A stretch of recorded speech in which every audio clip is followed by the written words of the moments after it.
तुरंत पैसों के लालच में वो फंसा के रखता है, जातीय आवास या डिलीवर नहीं करता है और भविष्य बर्बाद करता है छात्र छात्राओं का। तो यहाँ के ऑपरेटर को जल्द से जल्द निलंबित किया गरीब और गरीबी रह जाएगा। ऐसा ऐसा ये भ्रष्ट अधिकारी, कर्मचारी और ऑपरेटर रहेगा तो हमेशा गरीबी रहेगा और कभी आगे नहीं बढ़ पाएगा, कभी उसका उज्जवल भविष्य नहीं हो पाएगा। हाँ, तो ये देख सकते हैं अभी हम धनबाद जिले के अंतर्गत एक प्रखंड अंचल कार्यालय एगारकुंड, जिला धनबाद, झारखंड, जो कि एगारकुंड प्रखंड है धनबाद जिले के अंतर्गत, अभी वहीं पे है। हमारे हिसाब से लगता है झारखंड में सबसे ज्यादा करप्ट और सबसे ज्यादा भ्रष्टाचार यही ब्लॉक में है, जो कि एगारकुंड प्रखंड में। आज भ्रष्टाचार का भेंट चढ़ा है छात्र छात्राओं को भविष्य, जो कि सरकार द्वारा दुगनी छात्रवृत्ति कर दी गई है। तो छात्रवृत्ति मिलेगी कैसे? सबसे बड़ा बात यह है, जातीय आवास या डिलीवर नहीं करेगा या ब्लॉक का अधिकारी या कर्मचारी, तो छात्रवृत्ति मिलेगी कैसे? तो समझ सकते हैं किस प्रकार बलि चढ़ाया जा रहा है छात्र छात्राओं को भविष्य को। तो यही एगारकुंड प्रखंड है, जो कि अभी तक कर्मचारी अभी तक छुआ नहीं है। जातीय आवासी जिसको टच किया जाता है, पहले कर्मचारी टच करता है, उसके बाद सीआई टच करता है, उसके बाद सीओ टच करता है, सीओ द्वारा डिलीवर किया जाता है। तो समझ सकते हैं अभी तक टच नहीं किया गया है कर्मचारी द्वारा, और अभी 5 तारीख है आज का डेट में, और आज अंतिम तिथि है स्कॉलरशिप का। तो समझ सकते हैं किस प्रकार भ्रष्टाचार है, भ्रष्टाचार का भेंट चढ़ रहा है छात्र छात्राओं को भविष्य। ऐसा ही कर्मचारी और ऑपरेटर और अधिकारी द्वारा, जो कि एक पूरा शर्मनाक घटना है, पूरा सबसे ज्यादा मतलब कि भ्रष्टाचार है हमारा एगारकुंड प्रखंड में। और सीओ का ऑपरेटर जो है महीनों दिन लगा देता है, जो हमारा एगारकुंड प्रखंड का सीओ का ऑपरेटर है, जातीय आवास या डिलीवर करने में महीनों दिन लगा देता है। और वही हमारा बलियापुर प्रखंड में तो मात्र 2 से 3 दिन में जातीय आवास या डिलीवर कर देता है।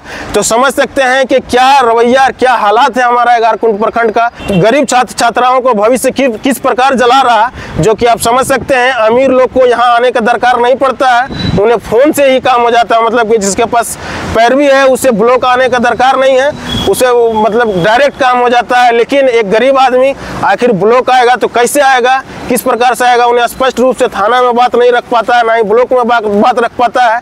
ऑनलाइन अप्लाई करने के बाद उसके बाद किस तरह से सताया जाता है उसको, मतलब अभी तक टच नहीं किया। बहुत सारा ऐसा है, सैकड़ों जो कि टच नहीं किया। अगर कर्मचारी टच नहीं करेगा तो सीआई पास जाएगा कैसे? सीआई टच नहीं करेगा तो सीओ पास जाएगा कैसे? और सीओ पास जहाँ चल जाता है तो उसका ऑपरेटर इस तरह से करता है, सीओ का ऑपरेटर महीनों दिन लगा देता है। आखिर क्यों लगा देता है, सबसे बड़ा सवाल ये है। और समझ सकते हैं कि किस प्रकार है गला घोटा जा रहा कि गरीब छात्र छात्राओं को स्कॉलरशिप बहुत ही आम रहता है। उससे आगे बढ़ने के लिए इस मात्र एक उपाय है, जो स्कॉलरशिप से एक उच्च शिक्षा प्राप्त कर सकता है कोई भी छात्र छात्रा, और ऊपर उठ सकता है, अपना भविष्य को उज्जवल कर सकता है। तो सबसे बड़ा मुद्दा झारखंड का यही है, स्कॉलरशिप, जो कि सरकार का सख्त निर्देश है कि इसे मतलब गरीब छात्र छात्राओं को दिया जाए, और दुगनी भी कर दिया गया है। लेकिन ये पहुंचेगा कैसे, गरीबों तक पहुंचेगा कैसे? अगर ऐसा कर्मचारी, अधिकारी, ऑपरेटर ऐसा रहेगा तो आखिर कैसे पहुंचेगा गरीब छात्र छात्राओं को तक ये स्कॉलरशिप? कैसे पहुंचेगा और कैसे मिलेगा स्कॉलरशिप, और कैसे वो लोग आगे बढ़ पाएगा? गरीब हमेशा इसलिए गरीब रह जाता है और अमीर हमेशा अमीर इसलिए रह जाता है। ऐसा ही एगारकुंड जो प्रखंड है, ऐसा ही ऑपरेटर कर्मचारी जो भ्रष्ट है, उसी के द्वारा जो सताया हुआ जो है एगारकुंड प्रखंड के जो कर्मचारी हैं, जो ऑपरेटर है सीओ का, उसी के द्वारा सताया जाता है ऐसे ऐसे गरीब को, और उसका भविष्य को नष्ट कर दिया जाता है ऐसे ऐसे कर्मचारी और ऑपरेटर के द्वारा। तो समझ सकते हैं ये हालात है हमारा एगारकुंड प्रखंड का। लेकिन विभिन्न जगहों पर ऐसा हालात नहीं होगा। जो भी यहाँ पे ऑपरेटर बन के आते हैं एगारकुंड प्रखंड में, उनका रवैया ही चेंज हो जाता है। आखिर क्यों चेंज होता है ये कमेंट करके जरूर बताइएगा दोस्तों, क्योंकि ये अगर सभी कोई आगे नहीं आएगा तो पूरा भ्रष्टाचार का भेंट चढ़ जाएगा, पूरा जितना भी छात्र छात्रा है सभी का भविष्य का। तो समझ सकते हैं आज लास्ट डेट है, इसलिए हमें अंतिम मजबूरन होके यहाँ पे वीडियो बनाना पड़ रहा है, क्योंकि आज लास्ट डेट है। और हर समय ऐसा ही करता है, हर समय सालों से। और कुछ दिन पहले अभी जो कैंप लगा हुआ था सरकार आपके द्वार में, उसमें तो थोड़ा सा सरकार का सख्त निर्देश था, तो थोड़ा सा काम हो रहा था। लेकिन सरकार आपके द्वार का कैंप हटते ही लोग का डर और भय निकल गया दिल से, और फिर वही रवैया जो ब्लॉक का रवैया था वही रवैया करने लगा। और मतलब कि जातीय आवास या को डिलीवर करने में एक महीनों दिन लगा देता है, फिर भी डिलीवर नहीं करता, ड्यू डेट भी पार कर जाता है, फिर भी डिलीवर नहीं करता। तो समझ सकते हैं कैसा हालात है हमारा एगारकुंड प्रखंड का, जो कि धनबाद जिले के अंतर्गत पड़ता है। और ऐसा करप्ट कर्मचारी और ऑपरेटर रहेगा तो क्या हाल होगा।